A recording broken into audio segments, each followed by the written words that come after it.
Bismillahirrahmanirrahim. Assalamualaikum warahmatullahi wabarakatuh. Segala puji bagi Allah Subhanahu wa taala, salawat dan salam pada junjungan alam Nabi besar Muhammad sallallahu alaihi wasallam. Allahumma shalli alaihi. Kita insyaallah akan berbagi pengetahuan kembali sesuai deskripsi dari video sebelumnya, pembahasan tentang nakal ya, yang diajarkan oleh guru tahsin saya.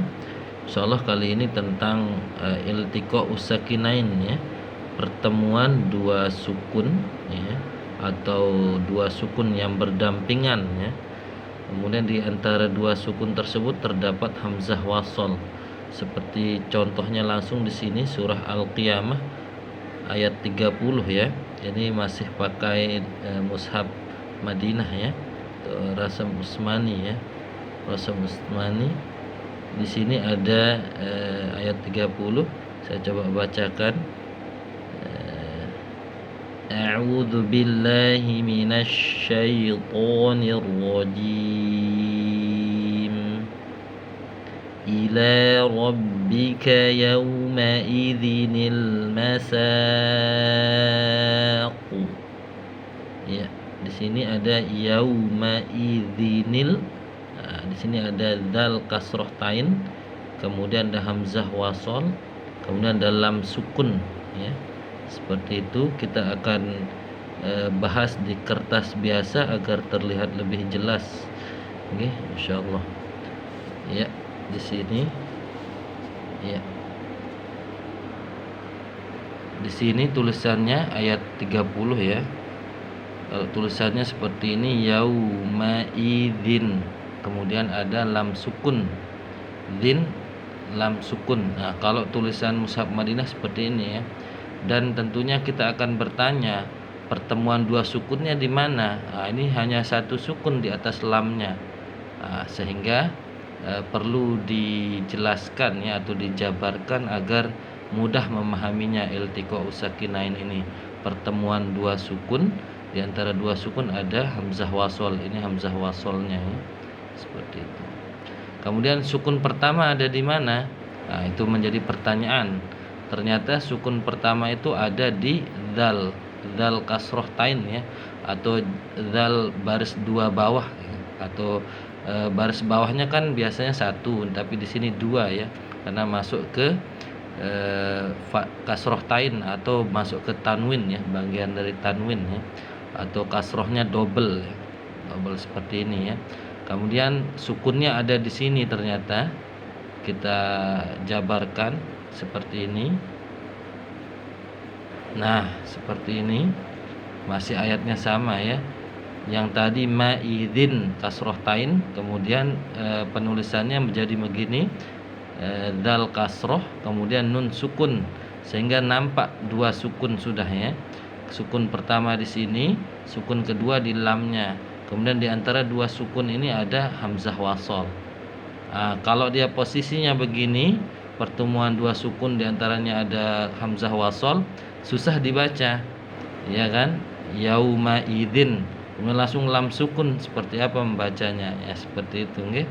Jadi agak susah, sehingga dia nun sukunnya menjadi nun aiwad ya, atau diganti sukunnya ya, diganti sukunnya menjadi kasroh, sehingga dibaca seperti ini ya, yauma idzinil. Di sini ada mimnya kurang harokatnya, harokat fathahnya ini lupa. Yauma idzinil masaq, maidzinil. Nah, seperti itu ya, agar dia bisa terbaca yang ini tadi, perubahan dari ini ya. Seperti itu, sehingga dikatakan ini adalah iltiqa usakinain sesuai dengan disebutkan oleh guru tahsin saya ya. Insyaallah seperti itu untuk kasroh tain. Bagaimana kalau domah tain?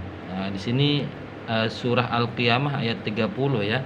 Kita cari yang domah tain ya. Ada di surah bawahnya yang sudah saya siapkan insyaallah. Nah, ini di pertengahan surah Hud ya, ayat 42. Seperti itu ya. Nah, ini sama juga ya. Seperti ini. Ada nuhun, haknya domah tain, kemudian ada hamzah wasol, ada ba sukun. Nah, seperti itu ya. Jadinya kembali lagi tadi iltiqa usakinain, pertemuan dua sukun. Di antaranya dua sukun ada hamzah wasol. Nah, seperti itu. Berarti hamzah pertamanya belum kelihatan. Maaf, sukun pertamanya belum kelihatan. Sukun kedua ada di baknya, ya, yang ini bak sukun. Nah, sukun pertama ada di hak domah tain, ada di domah tainnya ini. Kemudian dijabarkan lagi seperti ini. Nuhun, baru bak sukun, sehingga ketemu dua sukunnya. Sukun pertama, sukun kedua. Di antara dua sukun yang berdampingan ini ada hamzah wasol. Seperti ini ya. Hamzah wasol ini yang seperti ada shot kecil di atasnya bangunan alif ya. Seperti itu kalau dari fisiknya ya.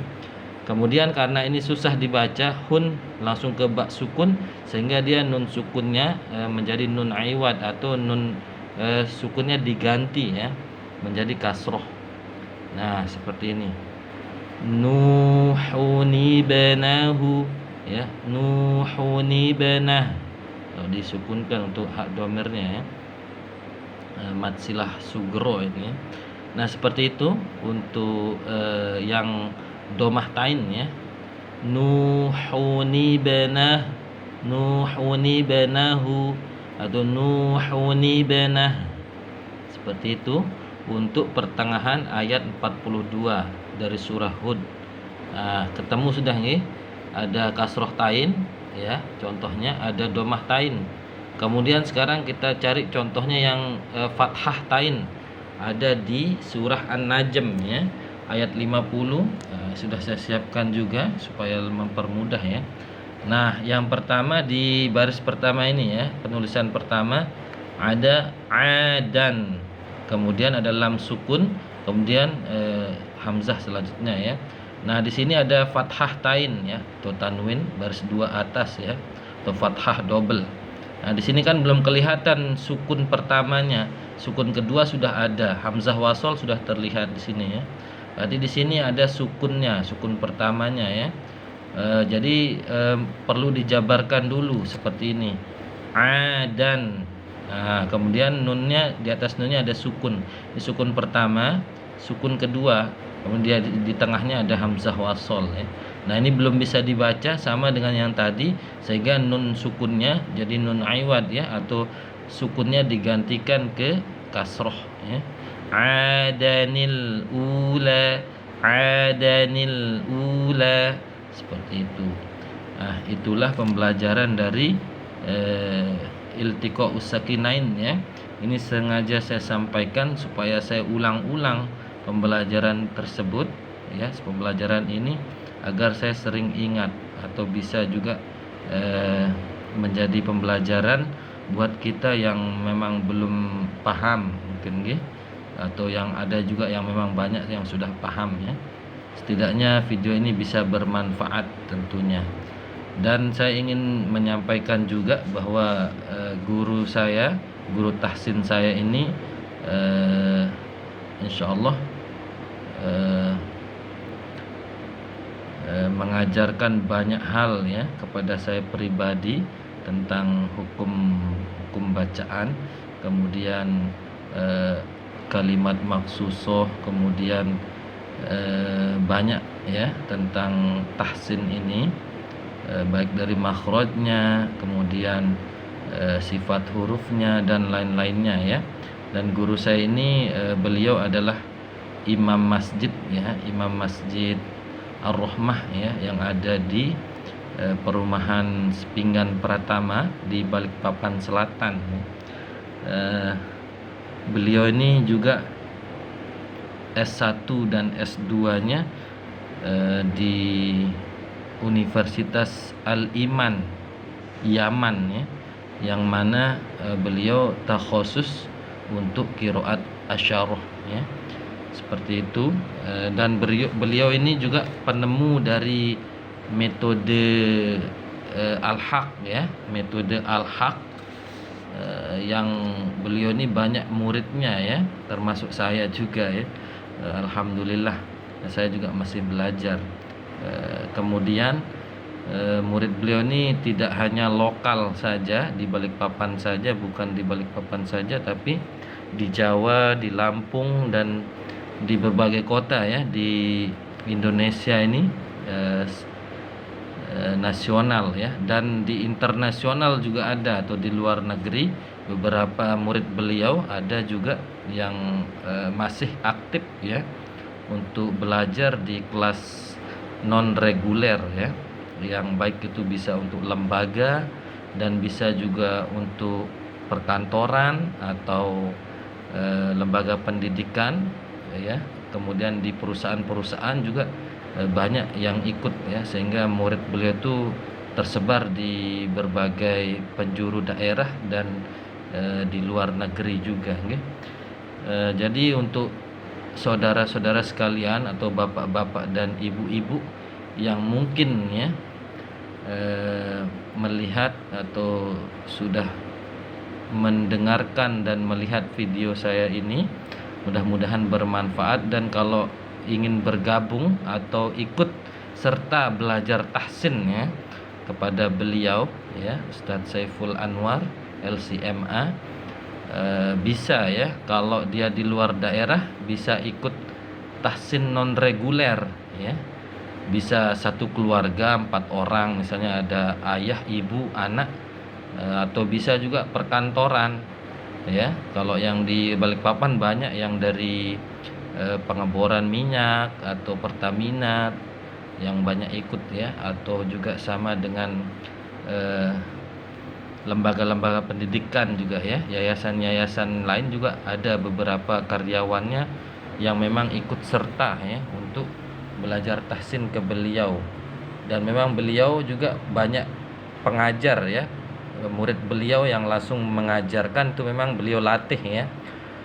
Kemudian pengajar-pengajar tersebut juga banyak diberikan daurah-daurah Quran ya, baik yang Ustadz Saiful pimpin langsung atau dengan syekh-syekh luar negeri ya, atau Timur Tengah yang memang asli bahasa Arabnya atau bahasa Al-Qur'annya yang beliau terapkan ya untuk para pengajar tahsin ini ya, tahsin metode Al-Haq. Adapun beliau juga sempat ya saya dengarkan nasihat-nasihat beliau atau pesan-pesan beliau, antara lain yaitu yang pertama, beliau sampaikan tidak ada kata terlambat nggih untuk belajar membaca Al-Qur'an, tentunya dengan tartil atau dengan baik dan benar ya. Kemudian pesan beliau juga berikan hak-hak ya dari hukum bacaannya, kemudian dari sifat hurufnya dengan benar ya, kemudian mengeluarkan huruf-hurufnya dengan benar ya, sesuai dengan makhrajnya atau makhorijul hurufnya, tempat-tempat keluar hurufnya. Nah, itu beberapa pesan beliau. Dan kemudian beliau juga berpesan ya bahwa jangan malu belajar ya, jangan malu belajar walau umur sudah tua. Nah, ini sering beliau sampaikan juga di daurah-daurah Quran ya. Kemudian walaupun umur 50 tahun atau 60 tahun ke atas tidak masalah ya, kata beliau. Kemudian karena memang banyak peserta beliau atau murid-murid beliau yang ikut tahsin, baik yang reguler di LTTQ Ar-Rahmah, Lembaga Tahsin dan Tahfiz Quran Ar-Rahmah di Sepinggan Pratama, Balikpapan Selatan. Itu banyak yang memang umurnya sudah di atas 50 tahun ya, ada yang umur 54 tahun, ada 58 tahun, bahkan ada yang 63 tahun, 64 tahun yang masih ikut ya dalam belajar tahsin ini, luar biasa ya. Dan memang banyak juga pegawai negeri yang ikut atau pegawai swasta, dan banyak juga yang ikut yaitu guru-guru Quran juga ya, guru-guru TPA, imam masjid juga banyak yang ikut, termasuk tentara juga ada, TNI atau Polri juga ada yang ikut ya. Masya Allah ya, murid beliau ini banyak ya. dari berbagai kalangan, sehingga saya ingin mengajak bapak-bapak dan ibu-ibu, saudara-saudara sekalian yang berada di Balikpapan, di luar Balikpapan yang menonton juga, ini ada di Lombok ya, termasuk di Aceh juga ya. Saya lihat beberapa yang menonton ini ada dari Jawa, ada dari Aceh ya atau Sumatera ya. Kemudian ada dari Lombok juga nih saudara-saudara saya yang memang berasal dari Lombok, warga-warganya ya, baik bapak-bapak atau para pemuda, para remaja yang menonton video ini. Mudah-mudahan bermanfaat dan mau ikut bergabung ya bersama LTTQ Ar-Rahmah ya, atau LTTQ Al-Haq Indonesia ya, yang ada di Balikpapan. Yang tidak bisa talaki langsung bertemu dengan Ustadz Saiful langsung belajar ngaji, bisa mengikuti untuk yang online ya, onlinenya via Zoom ya, yang memang diselenggarakan oleh LTTQ Al-Haq Indonesia ya, divisi non reguler ya. Kalau yang reguler biasanya juga ada untuk onlinenya selama pandemi ini ya. Mudah-mudahan apa yang saya sampaikan ini bermanfaat untuk diri saya sendiri dan untuk keluarga saya dan untuk saudara-saudara dan bapak-bapak sekalian di mana saja berada. Sekian, terima kasih atas ilmunya dari guru saya tentunya, atas bimbingan tahsinnya ya. Semoga jadi amal jariah ilmu yang beliau sampaikan, nanti turun temurun ke murid-murid beliau ya. Bahkan murid-murid beliau bisa mengajarkan nanti ke keluarganya atau ke tetangganya atau ke TPA dan lain-lainnya ya. Ilmunya terus disampaikan ya, insyaallah, amin ya rabbal alamin. Sekian dan terima kasih, mohon maaf atas kekurangan. Untuk yang ingin ikut bergabung belajar tahsin bersama Ustadz Saiful Anwar LCMA, bisa menghubungi ya ketua tahsin nanti yang ikhwan maupun ahwat, atau ketua tahsin non reguler kalau yang online nanti, yang lembaga dan lain-lainnya. Bisa mungkin menulis di komentarnya ya untuk meminta nomor beliau.